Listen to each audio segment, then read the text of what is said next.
ये सबसे महत्वपूर्ण, मेरी आन बान और शान, मेरे दिल की भावना की मेरी समस्त यहाँ उपस्थित जनता जनार्दन नहीं सिंधिया परिवार के सदस्य गण यहाँ मौजूद। विधानसभा और लोकसभा चुनाव के बाद ये मेरा पहला प्रवास हो रहा है।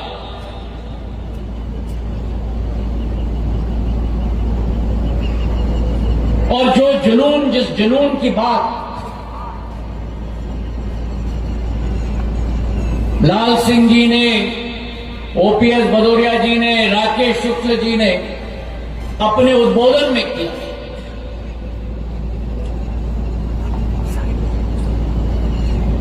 ये मैं आपसे स्पष्ट कर दूं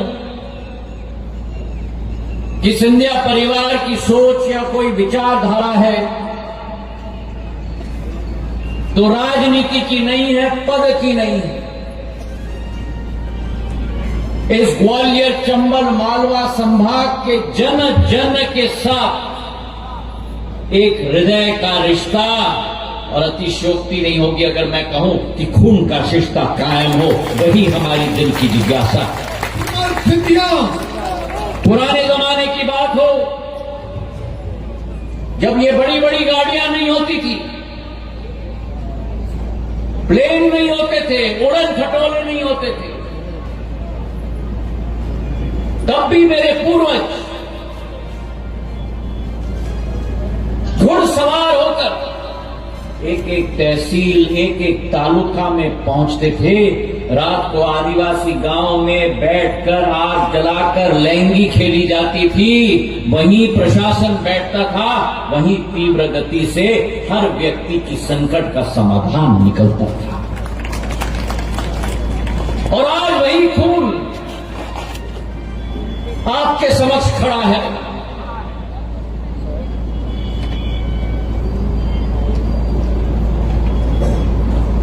ये खून एयर कंडीशन माहौल का आदि नहीं है,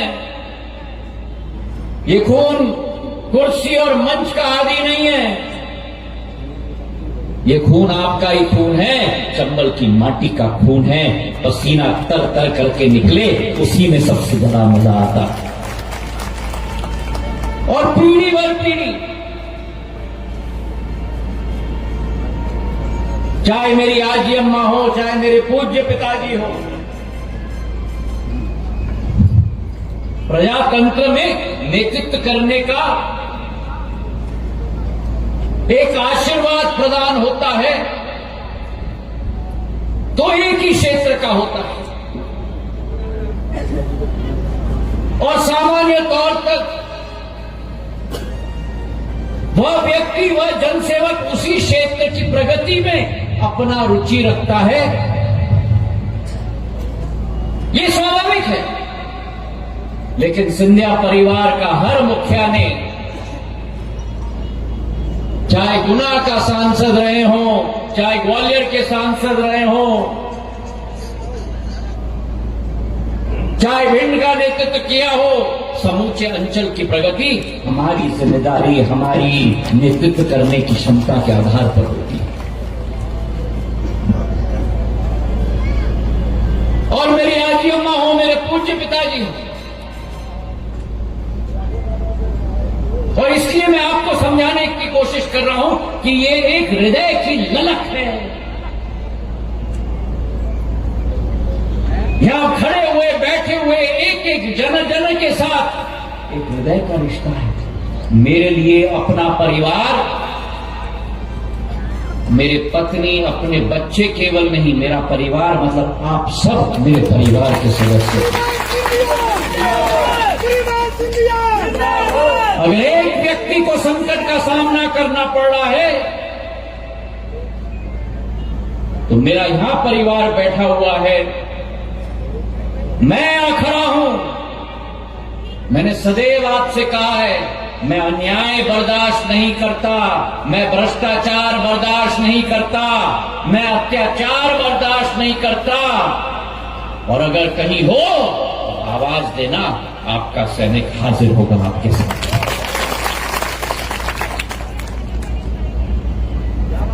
मैंने बचपन से अपने पूज्य दादी को, आजी अम्मा को, मेरे पूज्य पिताजी को देखा है।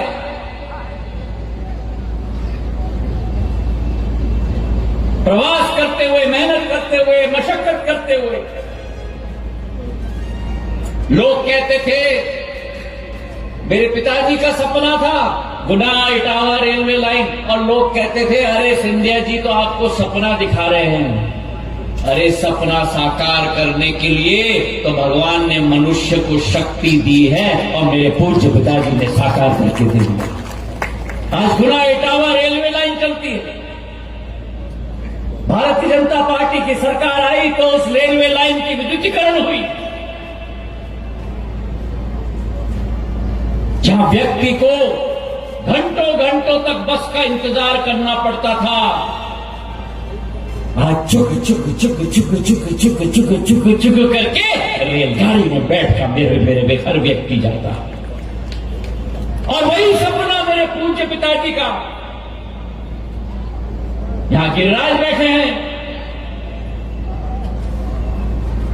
उनका सपना था कि उनके पूर्वज माधव महाराज प्रथम ने जो ग्वालियर और भिंड का रेलवे लाइन स्थापित किया, ग्वालियर और शिवपुरी का रेलवे लाइन स्थापित किया, ग्वालियर और श्योपुर का रेलवे लाइन स्थापित किया, अगर माधव महाराज प्रथम ने नैरो गेज डाली तो माधव महाराज द्वितीय ने ये संकल्प बना लिया कि नैरो गेज को ब्रॉड गेज में परिवर्तित किया जाएगा। ग्वालियर शिवपुरी की लाइन परिवर्तित हुई, ग्वालियर भिंड इटावा तक लाइन परिवर्तित हुई, रह गई ग्वालियर श्योपुर की लाइन।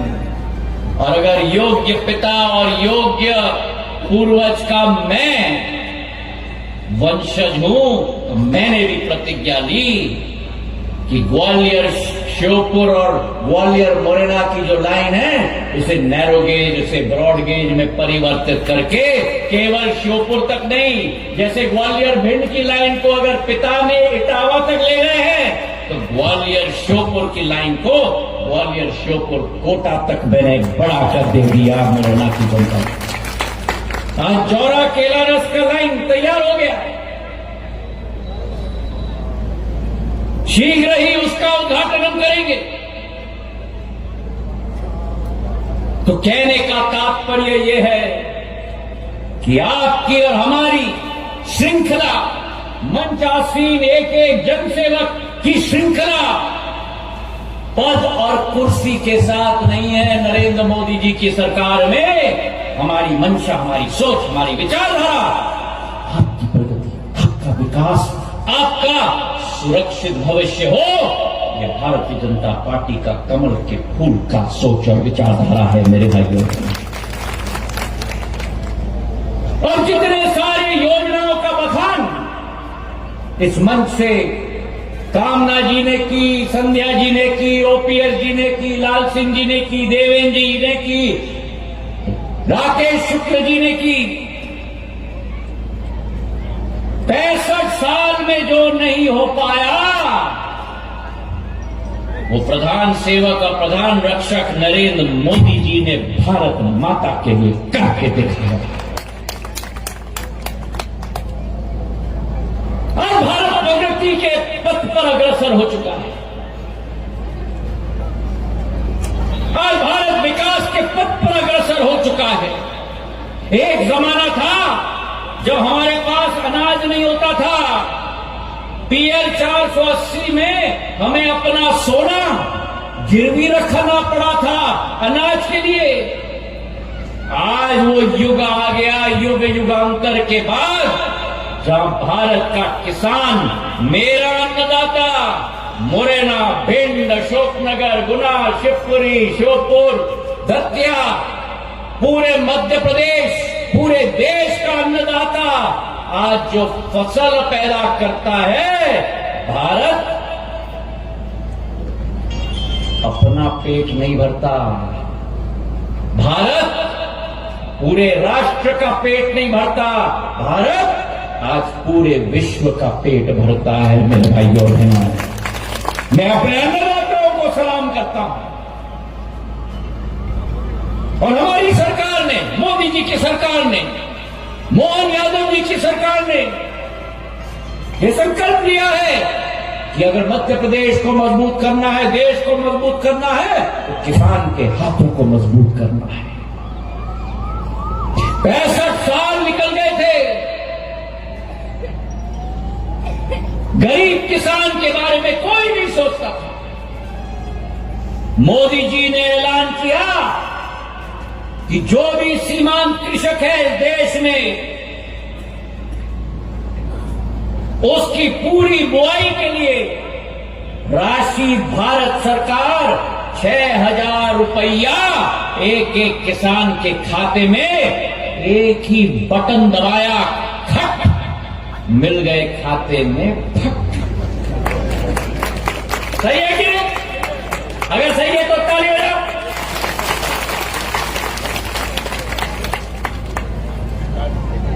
पहले तो न बटन दबता था, चेक पे हस्ताक्षर होता था, खट, और पहुंच जाता था कांग्रेस के नेता के पॉकेट में, फट।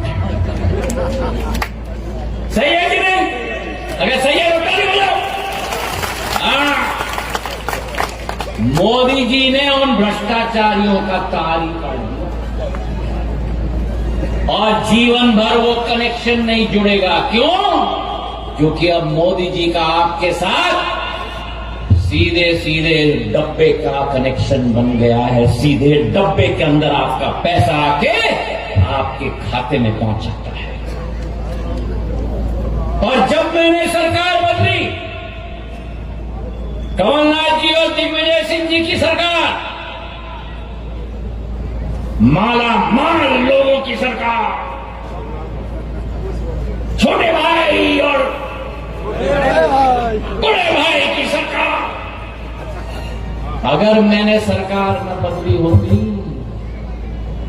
तो जो 4,000 रुपया भाजपा की प्रदेश सरकार ने किसान सम्मान निधि में डालकर आपके खाते में 6,000 नहीं, अब 10,000 रुपया हर साल आता है, 12,000 रुपया हर साल आता है। अगर सरकार न बदली होती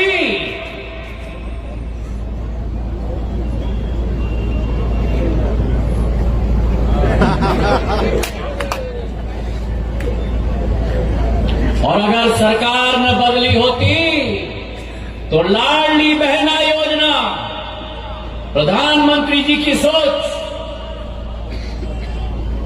भारतीय जनता पार्टी की सोच कि भारत अपने पथ पर निकल चुका है, भारत आज 5वीं सबसे बड़ी अर्थव्यवस्था विश्व में बन गई है और 2030 तक आपके मेहनत से, आपके मशक्कत से, प्रधानमंत्री जी के नेतृत्व से भारत विश्व की तीसरी बड़ी अर्थव्यवस्था बन रही है।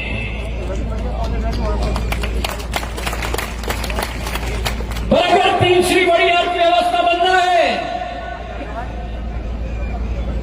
तो केवल इनके आधार पे नहीं, केवल इनके आधार पे नहीं, केवल इनके आधार पे नहीं,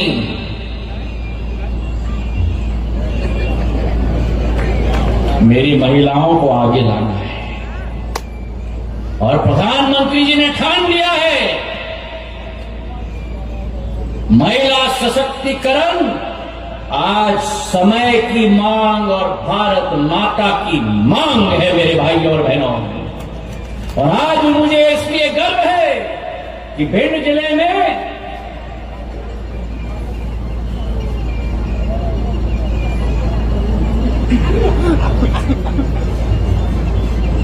भिंड जिले में जिला पंचायत अध्यक्ष अगर कोई है तो मेरी महिला कामना जी है। भिंड जिले में सांसद अगर कोई है तो मेरी बहन संध्या जी है। और राष्ट्र में अगर राष्ट्रपति हैं तो हमारी पूजनीय द्रौपदी मुर्मू जी हैं मेरे भाई और बहनों। और आज महिलाओं को हमें सशक्त करना होगा।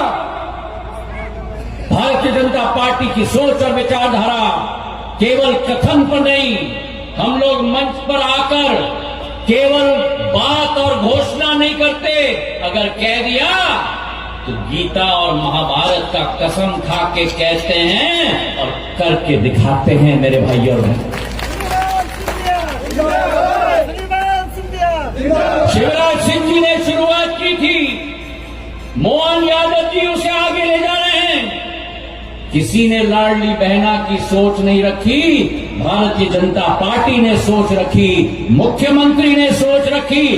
आज हर महिला के खाते में 1250 रुपया खटाखट आपके खाते में आने का काम भारतीय जनता पार्टी ने की है मेरे भाई बहनों। जितनी महिलाएं यहां लाडली बहना है, हाथ उठाओ। एक दो पुरुष ने भी उठा लिया। खाते में आ रहा है पैसा 1250, आ रहा है कि नहीं? आ रहा है कि नहीं? और सीधे खाते में आ रहा है। 1,42,00,000 महिलाओं पूरे मध्य प्रदेश में उनके खाते में पहुंचाया जा रहा है। कांग्रेस पार्टी ने कितने घोषणाएं की थी, हिमाचल में और कर्नाटक में एक भी अमल नहीं किया।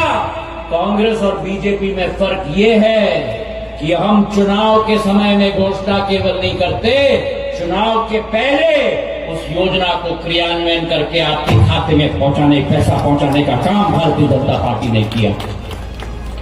आज देश के अंदर जहां मेरी लाडली बहना मध्य प्रदेश के अंदर, असम के अंदर और महाराष्ट्र के अंदर अग्रसर होकर आगे बढ़ रही है, वहां प्रधानमंत्री ने संकल्प ले लिया कि आगामी समय में संसद और विधानसभा में 1/3 महिलाओं को आरक्षण दिया जाएगा। जो पार्षद पति हम सुनते हैं, जिला पंचायत पति हम सुनते हैं, सारे पतियों को घर बैठाया जाएगा और महिलाओं के हाथों में गांव, प्रदेश और देश की बात तोड़ दी जाएगी मेरे भाइयों। और वहीं जहां तक भिंड का विकास और प्रगति की बात है, ये विश्वास मैं गांव की जनता को देना चाहता हूं कि जहां मेरे पूज्य पिताजी ने नहरों का जाल सिंचाई के रूप में बिछाया था, मैगांव की मंडी स्वीकृत हो गई थी। हमारे पूर्व मंडी अध्यक्ष बैठे हैं देवेंद्र जी के रूप में, ग्वालियर और भिंड का ये रोड बनाया था। अगर उनका खून मुझ में है तो मैंने भी संकल्प लिया था, मां रतनगढ़ की सिंचाई की परियोजना 1600 करोड़ रुपए की स्वीकृत कराकर मैगांव का 35,000 हेक्टेयर भूमि हम सिंचित करके रखेंगे मेरे भाई और बहनों। जहां सिंचाई की बात हुई, अमायन को तहसील घोषित कर दिया, मैगांव में तहसील भवन 8 करोड़ का बना दिया, रौन में नगर पंचायत बना दी, 3 सीएम राय स्कूल लग गए, गोरवी में कॉलेज स्वीकृत हो गई, मैगांव में 200 करोड़ के सड़कों का क्रियान्वयन की कार्य शुरू हो गए। मैं आपको विश्वास दिलाता हूं, मैगांव की मांग हो, भिंड क्षेत्र की मांग हो, चाहे मैं गुना का सांसद हूं, आपके क्षेत्र की विकास की जिम्मेदारी भी ज्योतिरादित्य सिंधिया लेता है बहन सिंधिया के साथ। और आज इस मंच से ग्वालियर भिंड इटावा रोड की बात और मांग रखी गई। मैं आपको बताना चाहता हूं, दिल्ली से आगरा तक तो यमुना एक्सप्रेसवे है, आगरा पहुंचते ही ट्रैफिक जैम में हम उलझ जाते हैं। आगरा से निकलते हैं तो 2 लेन की रोड निकलती है, 2.5 घंटे लगते हैं ग्वालियर पहुंचने के लिए।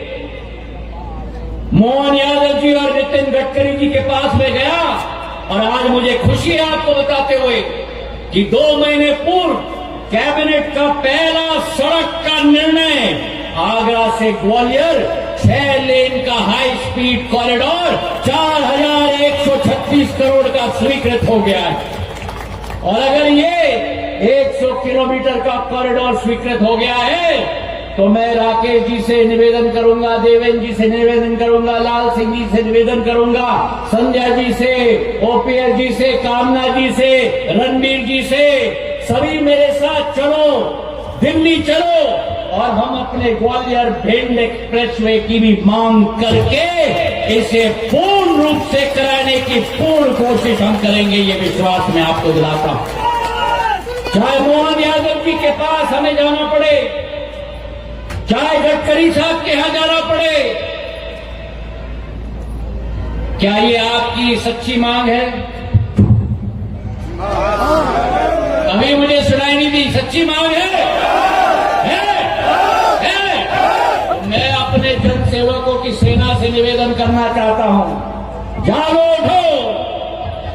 अगर ये जनता की मांग है तो हम सब जनता के सैनिकों के रूप में इस जंग को लड़ेंगे और जंग को लड़के इसे पूर्ण रूप से आप हर कोशिश करके जनता के आशाओं पर खड़े उतरने की कोशिश करेंगे। इसी विश्वास के साथ ये निवेदन मैं करना चाहता हूं। भारतीय जनता पार्टी की सदस्यता का कार्यक्रम है, ये राजनीतिक दल नहीं, ये भारत माता की विकास और प्रगति का निरंतर आगे बढ़ाने की क्रांति है। प्रधानमंत्री नरेंद्र मोदी जी ने भारत का नाम और भारत का झंडा पूरे विश्व पर खड़ा कर दिया है, और विश्व पे तो क्या, प्रधानमंत्री नरेंद्र मोदी जी ने तो भारत के झंडे को चांद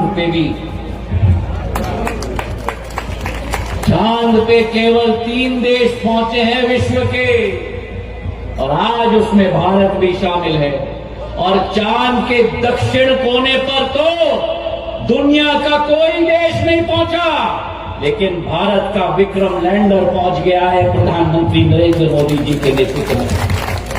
तो अगर चंदा मामा के पास भी भारत माता पहुंच गई है, तो ये विश्वास रखो कि जब आप भारतीय जनता पार्टी के सदस्य बनोगे, आप उस क्रांति के सदस्य बनोगे जिसका संकल्प है कि 2047 में एक विकसित भारत को उभारना है, एक आत्मनिर्भर भारत को उभारना है, एक ऐसे भारत को उभारना है जो वासुदेव कुटुंबका की सोच और विचारधारा के साथ पूरे पृथ्वी को आगे अपने साथ ले जाएगी।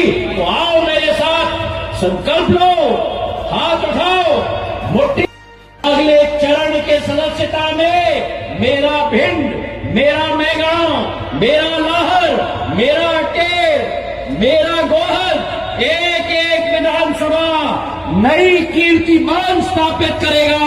प्रधानमंत्री जी के हाथों को मजबूत करेंगे और मुट्ठी बांधकर मेरे साथ कहो, भारत माता की। अरे जोर से बाबा, चंबल क्या ये टुकड़ा है, बोलो मेरे साथ, भारत।